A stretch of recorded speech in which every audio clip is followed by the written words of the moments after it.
Hi. അപ്പോൾ നിങ്ങളുടെ preparation ടൈമിൽ വരുന്ന ഡൗട്ട്സും കൺഫ്യൂഷൻസ് ഒക്കെ നിങ്ങൾ കമൻറ്റ് ബോക്സിലൂടെ അങ്ങനെ ക്വസ്റ്റ്യൻസ് ആയിട്ട് ചോദിക്കുന്നുണ്ട്. അപ്പോൾ അതിൻ്റെ ആൻസർ ഞാനിങ്ങനെ വീഡിയോ ആയിട്ട് അപ്ലോഡ് ചെയ്യാമെന്ന് വിചാരിച്ചു. ഫസ്റ്റ് ഇന്ന് നോക്കാൻ പോകുന്ന ക്വസ്റ്റ്യന് ഫിസിക്സ് ക്വസ്റ്റ്യൻസ് ചെയ്യുന്ന ടൈമിൽ കോൺസെപ്റ്റ് ആപ്ലിക്കേഷൻ വേഗത്തിൽ മനസ്സിലാവാൻ എന്താണ് ചെയ്യേണ്ടത്. അപ്പോൾ എനിക്ക് തോന്നുന്നു ഇയാൾ ഉദ്ദേശിച്ചത് നമ്മളൊരു ക്വസ്റ്റ്യൻ കണ്ടു കഴിഞ്ഞാൽ ഇവിടെ ഏത് ഇക്വേഷനാണ് യൂസ് ചെയ്യേണ്ടത്, അല്ലെങ്കിൽ ഇവിടെ ഏത് കോൺസെപ്റ്റാണ് അപ്ലൈ ചെയ്യേണ്ടത് ഇതിൻ്റെ ആൻസർ കിട്ടാൻ വേണ്ടിയിട്ടാണ്. അപ്പോൾ ഞാൻ അതിന് ഒരു എക്സാമ്പിൾ വെച്ച് കാണിച്ചു തരാം. ഈ ഒരു ക്വസ്റ്റ്യൻ കാണുന്ന ടൈമിൽ നിങ്ങൾക്ക് കാണാൻ പറ്റും ഞാനവിടെ സോൾവ് ചെയ്ത് വെച്ചത്.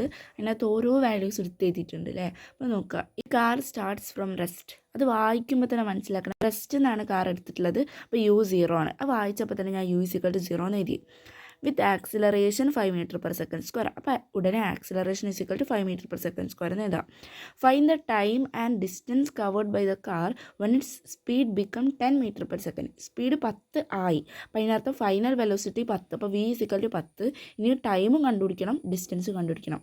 ക്വസ്റ്റ്യൻ നിർത്തി വായിക്കുക. അതിൽ ഓരോ സെൻറ്റൻസിലും തന്നിട്ടുള്ള കാര്യങ്ങൾ എന്തൊക്കെയാണെന്ന് എഴുതുക. ഇനിയിപ്പോൾ എനിക്ക് ക്വസ്റ്റ്യൻ നോക്കേണ്ട ആവശ്യമില്ല, ഈ എഴുതിയെടുത്ത കാര്യങ്ങൾ മാത്രം നോക്കിയാൽ മതി.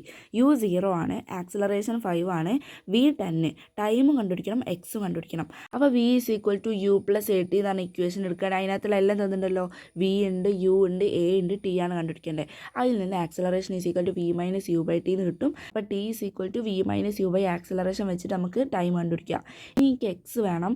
U ഉണ്ട്, A ഉണ്ട്, V ഉണ്ട്, T ഉണ്ട്. അപ്പോൾ ഇതൊക്കെ വരുന്ന അടുത്തൊരു ഇക്വേഷൻ എടുക്കുക, അതിൽ അപ്ലൈ ചെയ്ത് കൊടുക്കുക. അപ്പോൾ ഇങ്ങനെ ക്വസ്റ്റ്യൻ വായിക്കുന്ന ടൈമിൽ ഇതിപ്പോൾ സിമ്പിൾ ക്വസ്റ്റ്യൻ ആണ്. അപ്പോൾ ക്വസ്റ്റ്യൻ വായിച്ച ഉടനെ തന്നെ അതിന് ആൻസർ ചെയ്യാൻ പറ്റുമായിരിക്കും. പക്ഷേ ഞാൻ പറയുന്നത് എല്ലാ ക്വസ്റ്റ്യനും ഈ ഒരു രീതിയിൽ പ്രാക്ടീസ് ചെയ്ത് നോക്കുക. അപ്പോൾ ആ ടൈമിൽ എത്ര വലിയ ക്വസ്റ്റ്യൻ ആണെങ്കിലും എത്ര കോംപ്ലിക്കേറ്റഡ് ക്വസ്റ്റ്യൻ ആണെങ്കിലും ആ ക്വസ്റ്റ്യനെ നമ്മളിങ്ങനെ കീറി മുറിച്ച് അതിൽ ഓരോ കാര്യങ്ങൾ എടുത്തെഴുതി അപ്പോൾ എന്തൊക്കെയാണ് കണ്ടുപിടിക്കേണ്ടത്, എന്തൊക്കെയാണ് തന്നിട്ടുള്ളത് എന്ന് വെച്ചിട്ട് കുറച്ചും കൂടെ പെട്ടെന്ന് നമുക്ക് ആൻസറിലേക്ക് എത്താൻ വേണ്ടി പറ്റും.